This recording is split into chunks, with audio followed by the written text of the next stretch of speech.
RoboCop, Raiden from Metal Gear Rising: Revengeance, and Cyborg from the DC Cinematic Universe.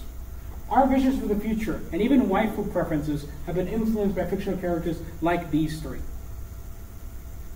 They have made us wonder about gaining superhuman abilities through the use of cybernetics, which, as described by the Norbert Wiener Learning Center's website, is the study of communication between the biological and the artificial. And they've also made us wonder about becoming cyborgs, the union between cybernetics and organisms, as described by the Cyber Foundation's website. Many people regard the existence of cyborgs as something that will never come to pass. Now, while we may not have laser shooting arms for some time, cybernetic replacements and augmentations have made outstanding progress, and we should welcome them along with the emerging era of cyborgs with open arms. One of the incredible benefits that cybernetics presents can be found in the cybernetic replacements it has spawned. With one such replacement capable of exhibiting the same natural human reflexes that a normal human leg can, showcased in Hugh Hurt's TED Talk how we'll become cyborgs and extend human potential. This prosthetic allows for bidirectional communication between itself and the brain, enabling the ability to walk for amputees, and was efficient enough to allow one amputee to Jim Ewing, to mountain climb in the Caymen Islands.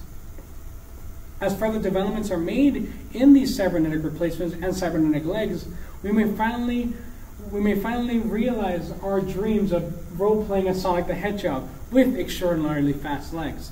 In fact, Hugh Hurt, in the same TED Talk, expressed the belief that humans will achieve superhuman speeds through cybernetics during this very century. But besides simply restoring and improving our human abilities, cybernetics also has the potential to grant us new abilities. Kevin Warwick, in his TED Talk, What It's Like to Be a Cyborg, recalled an experiment in which a cybernetic implant was inserted directly into his nervous system, allowing him to control a robotic hand located in the United Kingdom from New York in the United States. And this was achievable almost 20 years ago in 2002.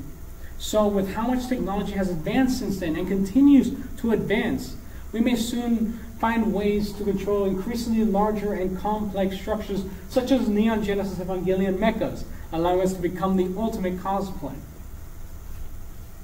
Unfortunately, despite these amazing benefits that cybernetics offers, there are many issues which people have pointed to regarding cybernetics.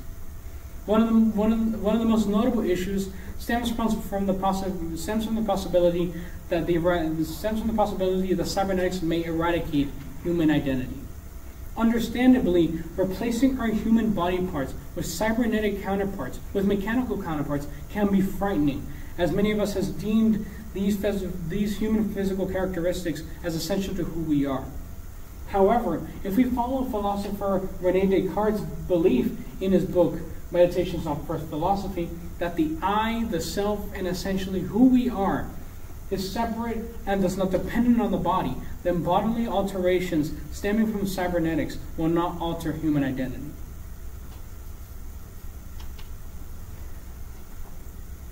But a very valid point is brought up by Nicholas Agar in his article, It's a Problem When Philosophers of Human Enhancement Follow the Money, in which he warns about the contemplation required before allowing cybernetics to be commercialized. If cybernetics is allowed to be sold for profit, then companies will be able to set excessive prices, which would lower affordability and lead to cybernetics being available to only the wealthy. While these points are true, the entire problem regarding the availability of cybernetics can be avoided. As philosopher Jean-Paul Sarte states, if something is good and beneficial for one person, then it should be good and beneficial for everyone. So, cybernetics being good and beneficial to many individuals should be good and beneficial to all individuals and should thus be made available to all of humankind unconditionally. Yet one final worry that many people have regarding cybernetics can be found in the very science fiction that inspires awe in us regarding cybernetics. Most notably, in the video game Cyberpunk 2077, there exists a condition called cyberpsychosis, which is defined as a collective term for all psychotic and anxiety-related personality disorders caused by hardware implanted in the body. Now, although cyberpsychosis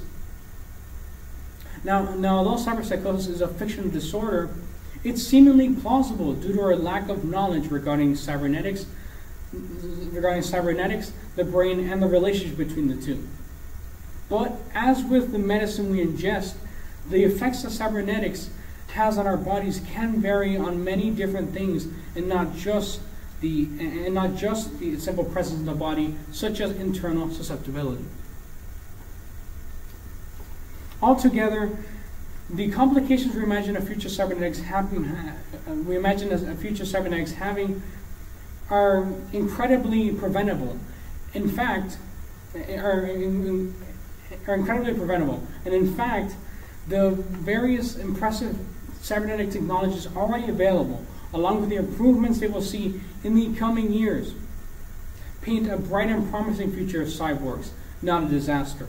And so it is with tremendous confidence that I say this: humanity, after overcoming its fears, will reach far greater heights through the use of cybernetics.